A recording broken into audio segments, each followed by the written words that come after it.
Welcome back, UFL fans, and congratulations to the St. Louis Battlehawks on winning their game tonight 13-8 and clinching the regular season XFL conference title and the #1 seed, and also officially clinching the right way of getting the home playoff game against the same DC team next week. The story of this game, listen, you people can make excuses for all you want, but the integrity of this game was destroyed. Yes, and I'm going to blame the UFL. For you people to say, well, this is not the UFL's fault. This is 2 years in a row. This time, it involves two teams this year. Possibly. We'll find out tomorrow. A little bit more, maybe. We don't know. But tonight, it looked like a preseason game. Both quarterbacks sat out. Max Duggan and Jordan Ta'amu. Brandon Silvers and Mike Dorillo played.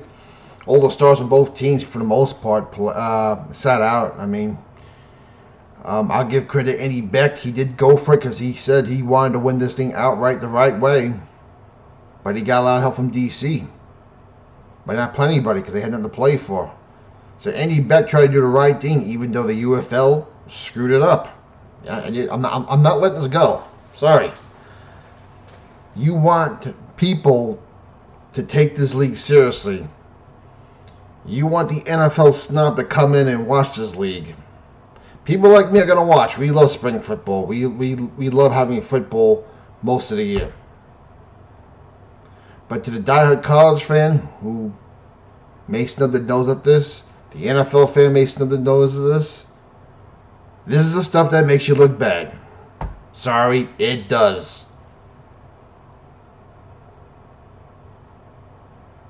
The second point of the game was the weather. We had a lightning storm.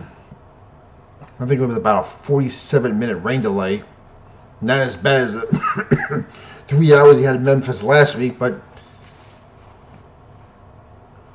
47 minutes, and you could say the biggest play of the game is when Washington decided to kick the ball off first. Because in that first drive of the game, St. Louis went down. They scored a touchdown in that first possession, 1-point attempt, good, and then the rains came. And when the game started again, this field was drenched. I mean, it wasn't the Minnesota-LA Rams in the 1970s in the old Mud Bowl. And the field did drain as the game went on. But it was sloppy. Now, granted, we have backup players in there. I get it. But what was possibly supposed to be the game of the weekend.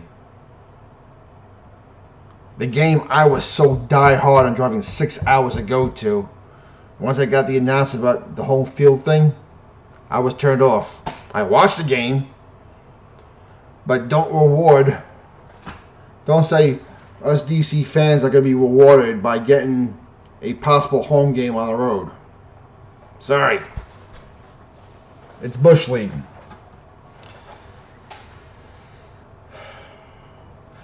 But it is what it is. As for the stats of the game, total amount of yards, it wasn't much. I mean, St. Louis had the edge by 10 yards, 246 to 236. DC had more passing yards, only by 37 yards. St. Louis dominated the ground game, which was pretty much the deciding factor of the game, by 40 yards. Not many penalties, surprisingly. First downs, 14-13 in front of DC. DC did have about 13 more minutes and time possession. And 14 more total plays on offense.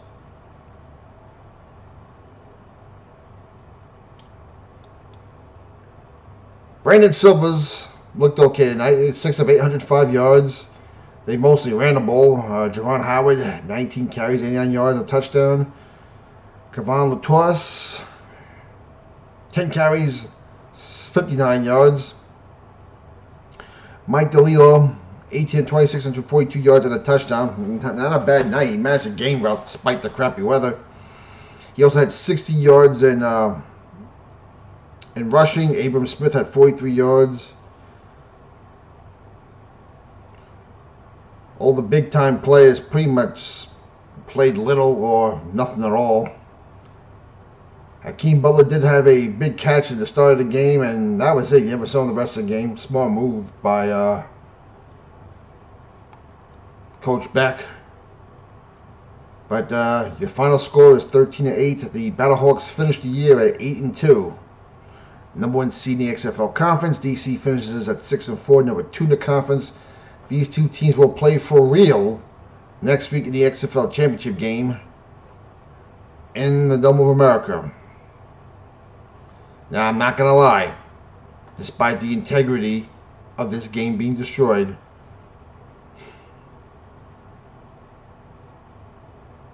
no, I'm not. I am going to go there.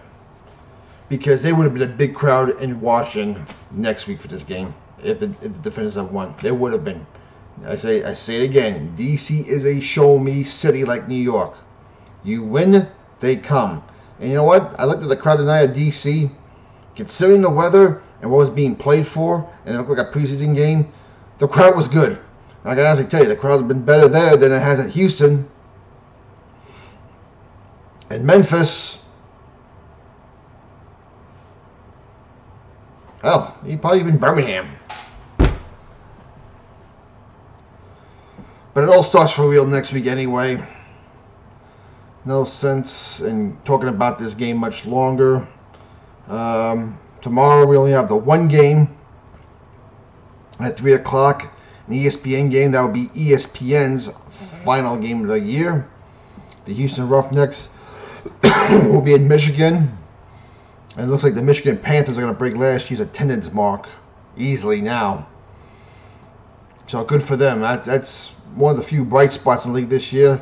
The Michigan Panthers fans are starting to grab a hold of this league.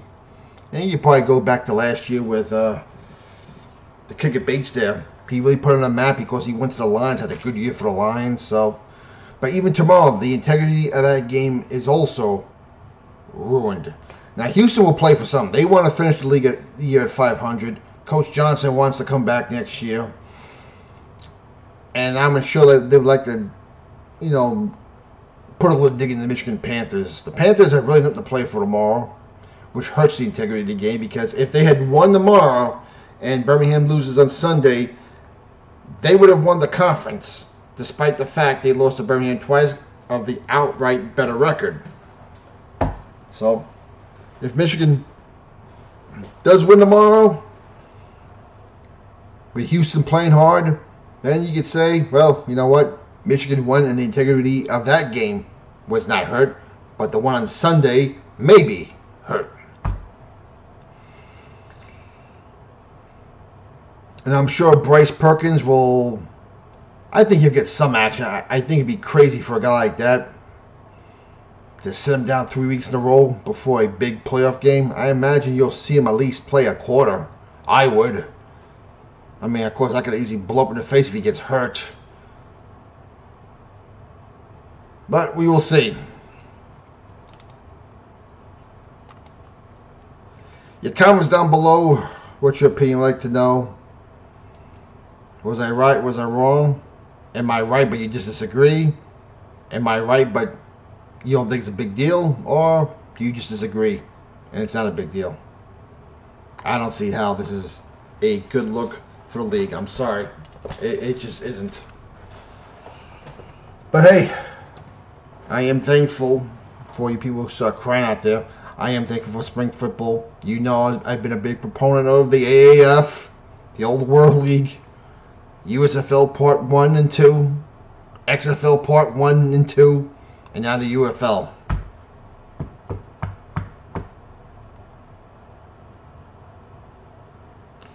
Didn't get the attendance of Audi Field. It may not be inaccurate in the stands, but the people that were there, it was an impressive crowd considering the circumstances and the weather. So for the love of football, I hope you did your best to enjoy this game tonight. Hopefully, you get a better game tomorrow. And we'll talk to you